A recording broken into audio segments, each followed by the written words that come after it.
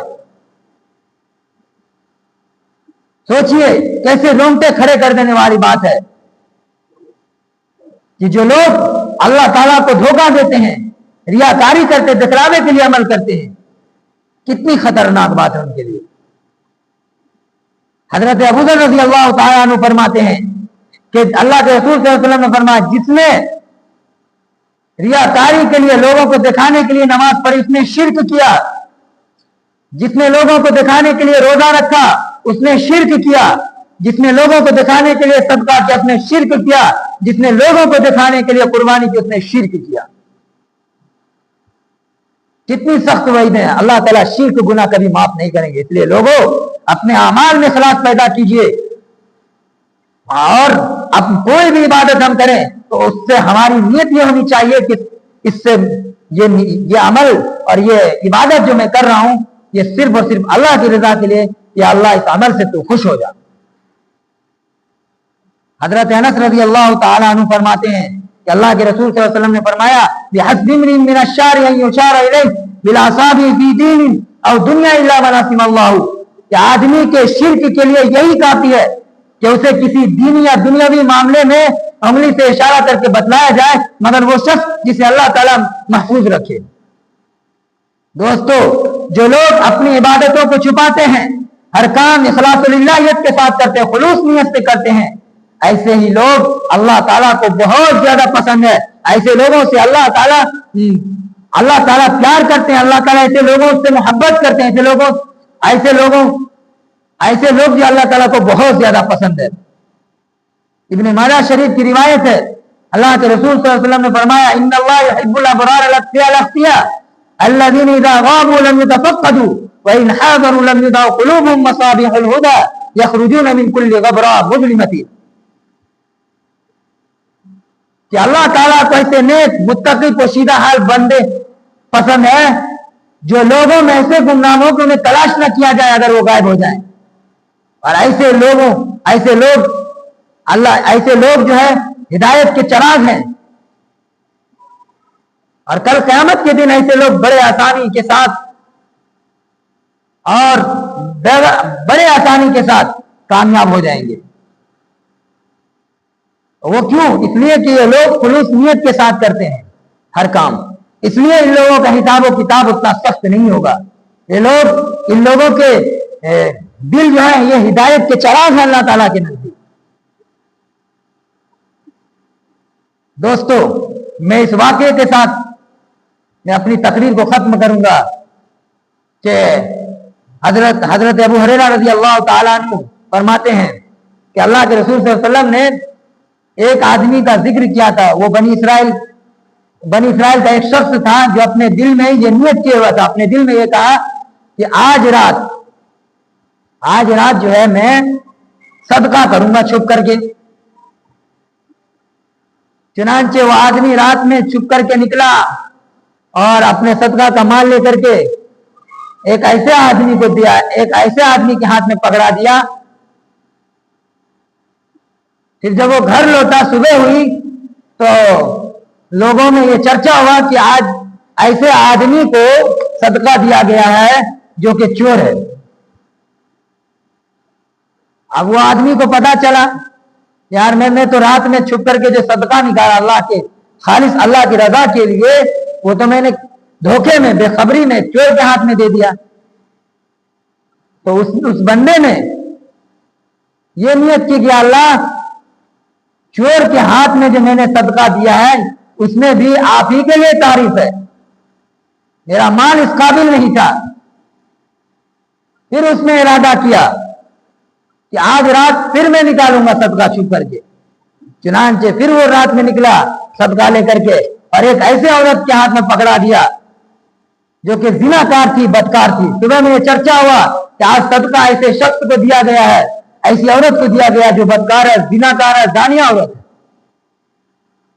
وہ شخص کو پتا چلا کہ میں نے بدکار عورت، زناکار عورت کو صدقہ دے دیا ہے.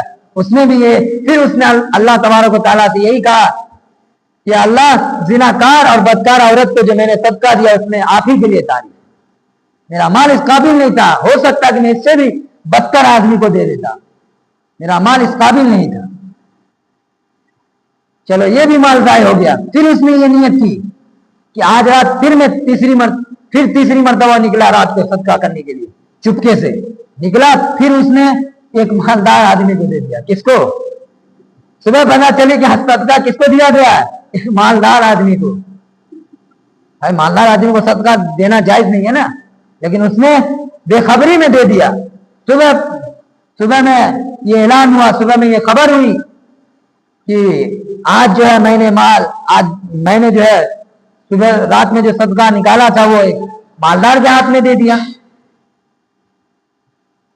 تو پھر اس نے اپنے دل میں یہی کہا اللہ رب العزت سے کہ اللہ چور کا صدقہ کرنا اور بدکار عورت کو صدقہ کرانا اور اسی طریقہ سے مالدار کو صدقہ کرانا، اس میں سب میں آپ ہی کی تعریف، آپ ہی کے لیے، میرا مال اس قابل نہیں تھا. پھر رات میں وہ سوتا ہے، اس کے خواب میں اللہ تعالیٰ اس کو یہ بتلاتے ہیں کہ اے بندے، تو نے جو صدقہ نکالا تھا، تو نے چور کو جو صدقہ دیا، تو نے بدکار عورت کو جو صدقہ دیا، تو نے مالدار کو جو صدقہ دیا، یہ سارے صدقہ تیرے قبول ہو گئے. میں تیری نیت کو دیکھنا چاہتا تھا، تیری نیت لیکن پکی تھی، تیری نیت تھی اللہ کی رضا کے لیے. میں نے چور کو اس لیے صدقہ کروایا تاکہ وہ چوری سے توبہ کر لے، وہ اس چیز سے باز آ جائے، اس لیے تیرا صدقہ چور کے ہاتھ میں گیا. اور بدکار عورت کے ہاتھ میں اس لیے صدقہ کرایا گیا تاکہ وہ زناکاری سے اور اپنی بدکاری سے توبہ کر لے، اور اس کو یہ عبرت حاصل ہو کہ بغیر بدکاری کے بھی، کالا منہ کر کے بھی اور بغیر زنا کر کے بھی یہ رزق مجھے مہیا ہو گیا، مجھے عطا ہو گیا. ہو سکتا ہے کہ وہ رزق وہ صدقہ دینے کی وجہ سے وہ عورت، دانیہ عورت، اپنی بدکاری کرنے سے توبہ کر لے. اور مالدار کو اس لیے صدقہ کرایا گیا تاکہ وہ عبرت حاصل کرے کہ کس طریقہ سے لوگ کس طریقہ سے اللہ کے بندے چھپ کر کے صدقہ کرتے ہیں، تاکہ وہ اپنے مال میں سے بھی چھپ کر کے صدقہ کرے، اس کو یہ عبرت حاصل ہو کہ میں بھی اپنے مال میں سے ایسے ہی جیسے یہ بندہ صدقہ کر رہا ہے ایسے میں بھی اللہ تعالیٰ کے لیے اللہ کی راہ میں صدقہ کروں۔ تو خلاصہ کلام اس واقعے سے یہ ہوا کہ اللہ تعالیٰ اخلاص کو دیکھتا ہے، بھلے وہ چور کو دے دیا لیکن اس کی نیت درست تھی، بھلے وہ بدکار عورت کو دے دیا لیکن اس کی نیت درست تھی، اللہ تعالیٰ کی رضا کے لیے اس نے صدقہ کیا تھا، اس لیے اس کا صدقہ جو ہے قبول ہو گیا۔ لوگوں، آج ہم اور آپ کامیاب کیوں نہیں؟ ہماری دعاؤں میں وہ اثر کیوں نہیں ہے؟ ہماری نمازوں میں وہ اثر کیوں نہیں ہے؟ ہماری عبادتوں میں وہ اثر کیوں نہیں ہے؟ اس لیے کہ ہماری نیت سے، ہمارے اعمال اور ہماری عبادت میں سے اور ہماری دعاؤں میں سے وہ اخلاص نکل چکا ہے۔ اخلاص للہیت نہیں، خلوص نہیں ہے، جس کی بنیاد پر ہماری عبادت قبول نہیں ہو رہی ہے، ہمارے اعمال قبول نہیں ہو رہے، ہماری دعائیں قبول نہیں ہو رہی۔ صحابہ کرام کیوں کامیاب ہوئے تھے؟ آپ کو معلوم ہے صحابہ کرام کیوں کامیاب ہوئے تھے؟ صحابہ کرام رضوان اللہ علیہم اجمعین اس لیے کامیاب ہوئے کہ وہ جو بھی اعمال کرتے تھے، چاہے وہ چھوٹا ہو یا بڑا ہو، کوئی بھی عبادت کرتے تھے، صرف اور صرف اللہ کی رضا کے لیے کیا کرتے تھے؟ دائیں ہاتھ سے کرتے تھے تو بائیں ہاتھ کو پتہ نہیں چلتے تھے۔ اس لیے دنیا نے ان کا قدم چوما اور اللہ تعالیٰ نے ان کو یہ خوشخبری دی رضی اللہ عنہ ورضوا عنہ کہ اے صحابہ کی جماعت، تم ٹینشن مت لو، میں تجھ سے راضی ہوں اور تم مجھ سے راضی ہو۔ یہ کس بنیاد پر؟ انہوں نے ہر اعمال اللہ کی رضا کے لیے کیا، اللہ کی خوشنودی حاصل کرنے کے لیے کیا، اس لیے اللہ تعالیٰ یہ عادت پسند آئی اور دنیا نے ان کا قدم چوما اور دیکھا آپ نے کہ صحابہ کرام کس طرح کامیاب ہوئے۔ یہ حالات جو بنتے جا رہے ہیں، یہ حالات ایسے نہیں بدلیں گے، یہ حالات ہمارے کردار اور کریکٹر اور نیت کے خلوص سے بدلیں گے۔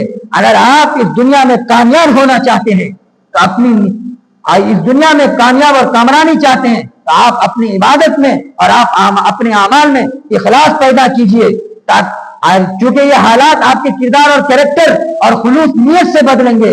آپ کی نیت جیسی ہوگی اللہ تعالیٰ ویسے ہی فیصلہ کریں گے، کیونکہ بارش کا قطرہ جو ہے یہ سانپ اور سیٹی دونوں پر گرتا ہے، لیکن فرق دونوں میں یہ ہے کہ سانپ جو ہے بارش کے قطرے کو زہر بنا دیتا ہے اور سیٹی بارش کے قطرے کو جو ہے یہ موتی بنا دیتی ہے۔ دونوں میں فرق کیا ہوا کہ سانپ، کیونکہ سانپ کی نیت ہی یہی ہے کہ اس کو زہر بنانا، اور سیٹی کی نیت یہی تھی کہ میں اس کو موتی بناؤں گا، ہیرا بنا دوں گا۔ اس لیے اللہ نے کہا جس کی جیسی ظرف ہوتی ہے اس کی ویسی تخلیق ہوتی ہے۔ چاہے ہم تجارت کریں، معیشت کا کام کرے، دکانداری کرے، کوئی بھی کام کرے، ہماری نیت سب سے پہلے درست ہونی چاہیے، ہمارے ارادے مضبوط ہونا چاہیے، تبھی ہم کامیاب اور سکسیسفل ہو سکتے ہیں۔ میں شعر کے ساتھ ٹائم ہو چکا ہے، میں شعر کے ساتھ اپنی تقریر کو ختم کرتا ہوں۔ کوئی اندازہ کر سکتا ہے اس کے زور بازو کا، کوئی اندازہ کر سکتا ہے اس کے زور بازو کا، نگاہ مرد مومن سے بدل جاتی ہے تقدیریں۔ اللہ تبارک و تعالیٰ سے ہم اور آپ یہ دعا کریں کہ اللہ تعالیٰ ہمیں ہر کام، ہر نیکی اور ہر عبادت اور ہر اعمال اخلاص للہیت کے ساتھ کرنے کی توفیق عطا فرمائے، اور اللہ تبارک و تعالیٰ ہم سبوں کو اور تمام امت مسلمہ کو ریاکاری جیسے بیماری سے حفاظت فرمائے۔ اللہ تعالیٰ ہم لوگوں کو ان کئی باتوں پر عمل کرنے کی توفیق عطا فرمائے۔ وآخر دعوانا الحمدللہ رب العالمین۔